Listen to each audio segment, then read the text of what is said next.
मानवी हक्क अभियान यांच्या वतीनं जे आमरण उपोषणाला बसले होते रघुनाथ कसबे व BN वैराळे आज ते उपोषण सोडण्याच्या तयारीत आहेत.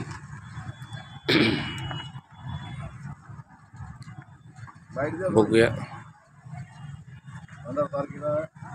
निवेदनकर्ते यांच्या उपोषणाच्या अनुषंगानं त्यांनी जे मुद्दे नमूद केले होते त्या मुद्द्याच्या अनुषंगानं या कार्यालयानं 15 ऑक्टोबर रोजी सुनावणी आयोजित केलेली आहे. सदर सुनावणीच्या दिवशी आवश्यक ते सर्व खुलाशासह उपस्थित राहण्याबाबत सर्व संबंधितांस कळविण्यात आलेलं आहे. त्यामुळं यांना विनंती करतो की त्यांनी त्यानुसार उपोषण सोडावं. ज्या काही आमच्या तक्रारी होत्या या तक्रारीच्या अनुषंगानं आत्ताच साहेबांनी या पत्राद्वारे आम्हाला कळवलेलं आहे. 15 तारखेला आत्ताच त्यांनी सांगितलं की सुनावणी ठेवलेली आहे, पण या सुनावणीच्या माध्यमातून आमच्या मानसिक समाधान न झाल्यास यापुढेही आम्ही तीव्र आंदोलन करणार आहोत. आता तत्पूर्वी आम्ही या ठिकाणी हे उपोषण स्थगिती केलेलं आहे. धन्यवाद.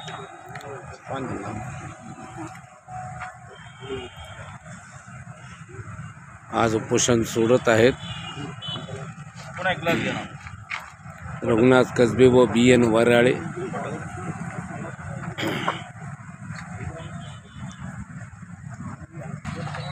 शिक्षण उपनिरीक्षक पालवे साहेबांच्या हस्ते आज उपोषण त्यांनी सोडलेलं आहे. त्यांच्या विनंतीला मान देऊन रघुनाथ कसबे व BN वैराळे 3 दिवसापासून उपोषणास बसले होते.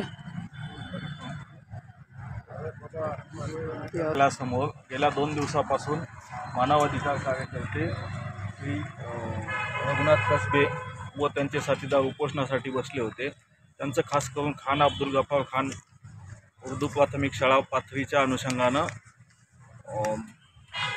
विविध 1 ते 8 मुद्द्याच्या अनुषंगानं त्यांनी निवेदन या कार्यालयात सादर केलं होतं.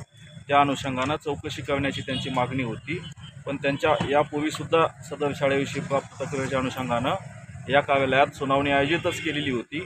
परंतु त्यानंतर पुन्हा त्यांच्या म्हणण्यानुसार 15 ऑक्टोबर रोजी सुनावणी आयोजित केलेली आहे आणि त्यांना त्या सुनावणीत योग्य तो नियमानुसार कारवाई करण्याबाबत आश्वासन देण्यात आलं.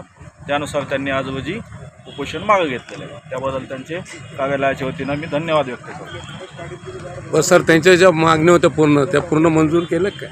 नाही, आता त्यांच्या तक्रारी होत्या, त्या तक्रारीच्या अनुषंगाने सुनावणी ठेवली ना, म्हणजे ते आपल्याला संधी द्यावा लागेल ना समोरच्याला म्हणणं मांडायला. त्यानुसार ते जे त्या काय अनियमितता आहे त्याची चौकशी करून योग्य तो निर्णय घेतला जाईल. सर, आपलं म्हणणं होतं SIT चौकशी झालेली आहे, त्यात ते आरोपी आहेत, ते गुन्हा दाखल त्याच्यावर काय ते त्या संदर्भात जे समोर येईल तथ्य समोर येईल सुनावणीच्या वेळी त्यानुसार त्याच्यावर कारवाई करण्यात येईल. आपलं नाव सांगा सर. मी पालवे शिक्षण उपनिरीक्षक विभागीय शिक्षण उपसंचालक कार्यालय. धन्यवाद.